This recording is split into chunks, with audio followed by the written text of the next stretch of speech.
Thailand, and it's hard to imagine that the practice of sex tourism began here during the Vietnam War when American soldiers would come to the beautiful coast of Pattaya on leave. Back then, it was a simple fishing village, but today, sex is the main industry. This is Walking Street, the heart of the red light district here. And I was here last night and walked this street, and it was literally booming. There were thousands of tourists and customers. And the saddest part was the girls that I saw, the girls simply selling their bodies here on the street. They said like around 30,000 girls work each night. Just on average, but in high season, it can be even more than that? In high season, they said like up to 50. Wow. These girls who work like that, because they don't have an education, cannot read, cannot write, didn't go to school, so it forced them to do something to earn more income. Because the thing that they do is sacrifice. They sacrifice themselves for their family. To provide for their family. Yes. Culturally, girls, especially from rural communities, are expected to be the breadwinners. This line of work becomes their only means to make enough money to support their families. And once they're in this lifestyle, there is little way out. So on the right side, lots of girls. You want to go down and walk, and we can talk? We should seek to understand first. Here, poverty brought them to do that. Something I've said before, but it really becomes more of a reality when I see this, but that the greatest weapon of poverty is that it robs people of their choice. And this is such a great example of that, because who would want to choose this lifestyle? Yes. I think most of them feel like because of what they're doing, this job make them feel like worthless. I work here for 10 years. I never met one girl that say, "Oh, I'm so happy, I want to be here." I never met one. Tonight, I spent some time here on the streets of Bangkok, and I have seen for myself firsthand what this sex industry really looks like. I went in a bar where I saw girls on display with numbers on them as if they were being sold to the highest bidder. I had a feeling that what I was going to see was going to change me, and to be honest, I wasn't sure I wanted to be changed. I felt like I had seen enough pain and suffering in the world, and did I really need to see any more?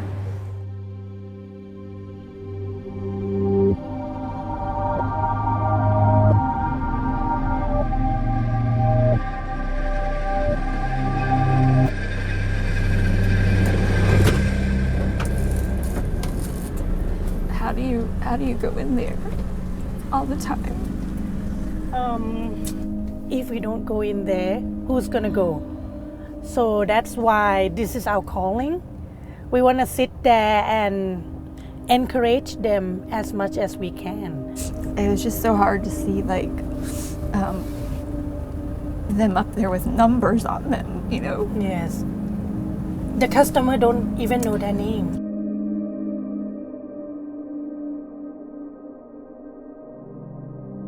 Told me in there that there could be some girls in there that you're trying to build a relationship with. Yes. And so if you go too late at night, then they would be embarrassed to see you. Yes, right, because they have to do tough thing to get the customer. But by God's grace, we want to let them know that you can change, you have a better option. And they are loved by God, and we love them and want to share this love to them. We're trying to encourage them that their life is value. So we love them and we want to be their friends. This is my friend. Hello. Home of New Beginnings is driven by the desire to introduce these girls to the person of Jesus Christ, a man who will never abuse them, loves them unconditionally, and will render them at his feet guilt-free. We provide for them a place to live. This is a residence. We provide a family. We provide tutoring. We provide a formal education. We will encourage her to go to university. Emotionally, we provide as much support as we can. And spiritually, we offer the best in the world, which is the person of Jesus Christ. ก็เข้าใจเขาอะค่ะ ว่าทำไมเขาถึงต้องทำงาน แล้วก็อยากเป็นแบบหนึ่ง เดี๋ยวแบบนึงให้เขามารู้จักพระเจ้าอะไรอย่างเงี้ย Here in Thailand, World Help is offering a completely different way of life for victims of the sex trade. Each woman in our program is offered a safe place to stay with support and counseling and has the opportunity to complete her education. This empowerment means she'll never have to sell herself again to survive. And at the heart of this program is the hope of the gospel. We want these women to embrace the freedom and dignity they're promised in Christ.